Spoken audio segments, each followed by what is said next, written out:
For years, the CIA has claimed that the harsh interrogations now seen as torture helped capture 9/11 mastermind Khalid Sheikh Mohammed, take down Osama bin Laden, and disrupt terror plots at the Library Tower in Los Angeles and elsewhere around the world. Questioning the detainees in this program has given us information that has saved innocent lives. That's now in dispute. The report details a catalog of horrors. Dungeons where one detainee, stripped naked, died of hypothermia.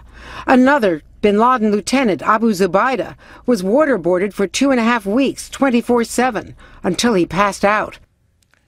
Since the release of the Senate Intelligence Committee's report on the CIA's torture program, there have been many legal and ethical questions surrounding so-called enhanced interrogation techniques. On one side, some say that the intelligence gathered from torturing detainees has prevented catastrophic terror plots from unfolding here in America. Others say that the torture program yielded unreliable intelligence that further harmed our efforts to defeat terrorism around the world.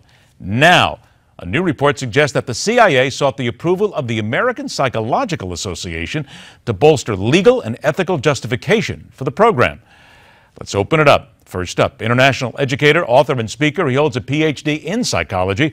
Dr. Terry Lyles joins us here. And from the intel side of things, the only person we turn to, former CIA analyst Lisa Ruth. I thank you both for joining us. Good to be here. I'm going to ask a real simple question. Lisa, I'm going to start with you because this is the one that the New York Times put on the opinion pages that I think caught everybody. Did psychologists help the government torture? Absolutely. Well, they were there. You know, the question torture, and I'm going to go back to the question of enhanced interrogation. And you're looking at torture has a goal, and without getting too much into the ethics here, of punitive behavior. This is trying to get information. There absolutely were psychologists there. There were psychiatrists there. We know that Justin and Mitchell were there. Go to the CIA's web page today. Look under Help Wanted. They want psychologists. They want psychiatrists. This is not a secret. And in fact, I would argue that it was a good thing. It's looking at the information that's coming out and evaluating it. All right. Now, this comes down, I guess, to the next vexation here that comes into all this. Psychologists are supposed to be there to help people, yet many people will look at this and say, what you were doing was violent. You were helping to hurt people. Doesn't that slap against the tenet of being a doctor? Well, hey, you know, parenting could have the same edge. You know, there's a line between, you know, abuse and discipline. You know, so I think when we look at this interrogation process that's called torture, I mean, if you bring in a psychologist or a psychiatrist to find out where that line is, I don't know if any terrorist organization is doing that. They just interrogate and cut your head off. So at the end of the day, you know, at least we as Americans were trying to find out what that line is. We need intelligence.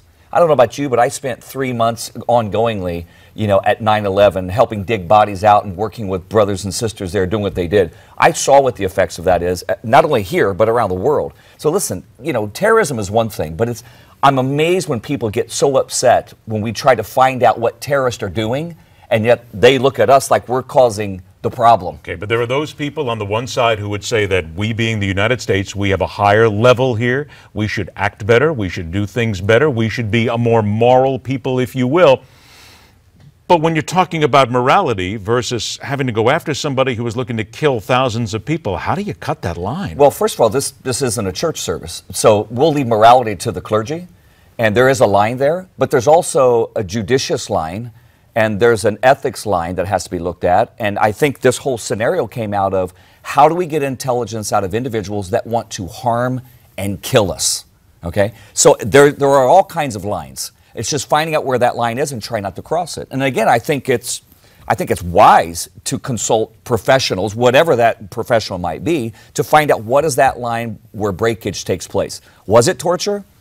I mean, was it enhanced interrogation? Some people would say yes, it was. Some people will say that without it, you could have. Does it work? Does it not work? All I know is that we've been, it appears, safer since 9/11. I think we can all admit to that and attest to that. Is there a direct correlation? We can't prove that. But you know what? I'd rather live here than anywhere else, and I'll continue to do the same kind of things that I've been doing to support the same ideology to keep us safe. We've got about a minute left here before we take a break, Lisa, but that's what some people will say. They'll say, wait a minute, you didn't have to go that far. You didn't have to do this. You didn't have to waterboard. But if we're going to be really serious here and talk about finding intelligence, sometimes you got to do things that you're not proud of. Well, Absolutely, and you and I have discussed this.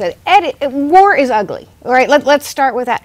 But Americans don't want ugly in a war. No, we don't want. I don't want ugly in a war. But I'm looking at getting information. Trust me, an intelligence officer would rather not do this, given a choice, because at the point when that person they'd rather is ask there, and just get the information. Exactly, we would rather use the other skills. But back to the point here: if you have a professional, a psychological professional, saying, "Can this person do this?" Which is, if you read the reporting, it says that part of what the psychologist did was evaluate whether the target was strong enough emotionally and physically to handle it.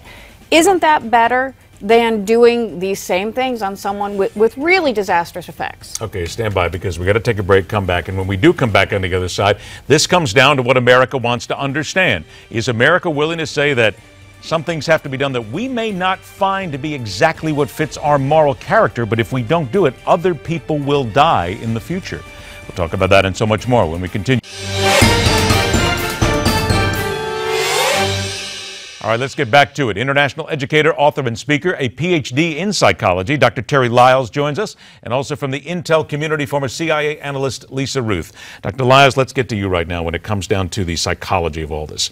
With the American Psychological Association working with the government saying this is good, this is torture, this is not, there are people who are going to say, wait a minute now, how do you know?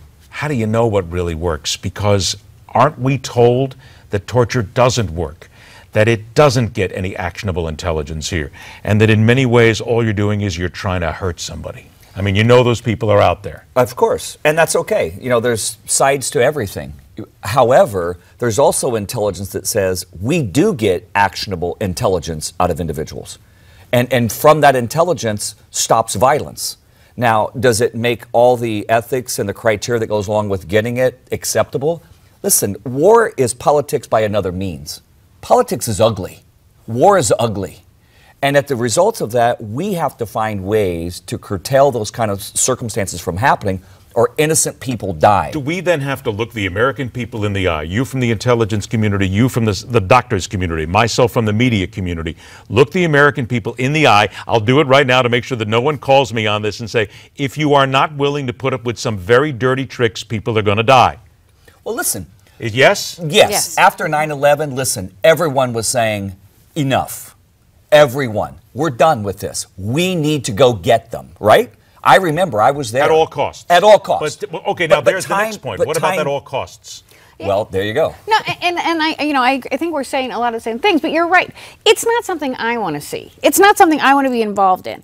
But I can tell you, we know, and people want to forget this stuff, Osama bin Laden, the reason we found him was because we found the courier, which we got from information from enhanced interrogation. And now people now want to go back and go, oh, well, that's not quite true.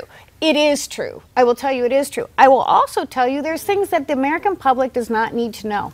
And I'm not even just talking out there today. Out there today. There are things that are beyond the ability of the average American, not because of intelligence, but because of information. You don't know the whole story. And I still think that in order to win this war that we're talking about, this terrorist war, that we are going to sometimes have to take and do things we don't really want to do. And if we have the psychiatrists there to say enough, I think that's better than just an unbridled attack on these people. Listen, there's medical protection in the medical world, right? If I go to my doctor, regardless of the doctor, I have privileges that my information should not be shared with other people. The military calls that intelligence, but it's also classified intelligence. In other words, the expert probably knows more than you do about it, so we're not going to share everything with everybody to get a determination. What about the people, though, who say, okay, we get it, you're there to help, but we're worried about just a bunch of sadistic doctors who are sitting there who just want nothing better than to bang somebody's head against the wall 40 or 50 times because they like it. But Ed, okay, great. Yeah, there's I'm sure a group of people that could say that. But there are people out there like that, and you've got to make sure that you hold them down. And they're safe in their homes. They drive to work every day. They go to the grocery store. There's no one shooting at them. They live in a globe. Leave this country and go check that out. But people beg for intelligence in other places when they're in danger. Not here. But I would also say you're right. There are people, and I think we've all worked with people who are a little bit on the edge, who are out there. But again, read that Senate report. There were people who stood up and said, this guy can no longer do this. He is not acting in the right way. He is behaving in ways that are inappropriate. You have to hold people accountable. And even in that report, which was derogatory and negative to the CIA and really unbalanced in my opinion, but if you read it, there were people who stood up and said, no more of this. Why was it unbalanced? For one thing, they didn't interview anybody in the CIA, not one single person. They didn't interview the person who ran the program. They didn't interview anybody who was involved, and I don't think you can get accurate information or intelligence without talking to people who were there. All right, do we need to, at the end of the day then, just say that this is the way the world is, that there's no other way around? And I say that only because, and I have to bring this in very briefly, there's a brilliant PBS special that's out now on Frontline that talks about how American intelligence and the world missed everything with the Mumbai bombings. Right. We didn't get it right there, no matter what we did. So some people are going to say, are we using this to overextend ourselves because we're not that good at intelligence, so maybe we'll be better at torture? Well, I'll give you my 2-second answer. We are that good at intelligence. We need more of it. And you've got to get back to things like allowing the intelligence community to get out there on the ground and operate effectively. And right now our hands are tied, budget cuts. And people need to realize that if we don't do this, their lives are in jeopardy. Their children, their families can die. If you don't do something, the inevitable will take place. I mean, you send kids, if I send a 5-year-old child with my key to a car and say, go to the grocery store, it's not a good thing. You know, there has to be responsibility and accountability and some logic to take place. And unfortunately, we have to put boundaries in to keep people safe, to keep it predictable, and it'll never change, and it shouldn't. We're safe in this country because of it. Is it perfect? No. But I live here by choice. And it's a last resort. I think intelligence is better. Let me get on the ground and do it the right way. And if not, but unfortunately, sometimes we do have to. And I'll keep listening to the crazies and the sick people because that's what happens. There's a lot of them out there, as we've already found out today and many other places. Thank you very much for joining us. It's a great week to start the week. You have some very interesting conversations, if you will, as we've had today. Let's get back to the one we're having right now. And just a final word with Dr. Terry Lyles and also former CIA analyst Lisa Ruth. I guess the thing that we need to drive home to people here and that they are continually going to ask us is, why do we need to do this? Why do we need psychologists there? Why do we need to torture people? And frankly, people are going to say, well, maybe you're not doing your job. You know what's going to happen, Lisa? They're going to point you and say, sure. You people aren't doing your job right now. And they're going to say, and all you're looking to do is torture people. Wait a minute. Let's back off a little bit. Both of you are doing your job, but we don't want to face what the world is in 2015, yes? Absolutely, and I go back to, if I'm an intelligence officer, the worst thing in the world for me is to say, we just picked up Sheikh Mohammed in a rendition, because what that means is all bets are off. We're now in a different situation. I want to do my job. I want to do intelligence. I want to be in the field collecting information.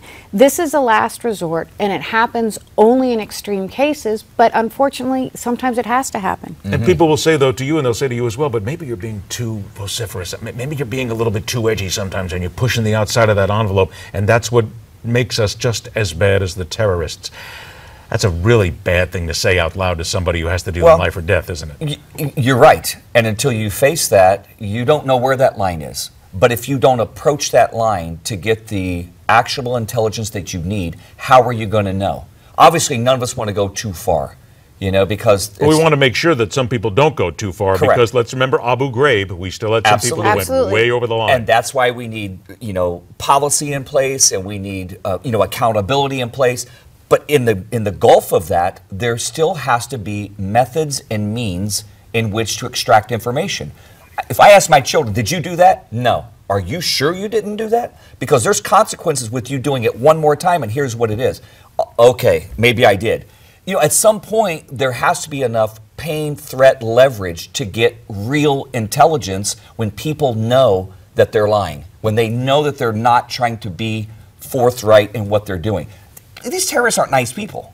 They're not just going to walk up and go, hey, I got you, it's all good. We'll make that the last word. Terrorists are not nice people. Thank you for putting it in very calm, simple language, if you will. Dr. Terry Lyles, Lisa Ruth, always a pleasure. Please come back again, because these are some of the things that need to be said out loud.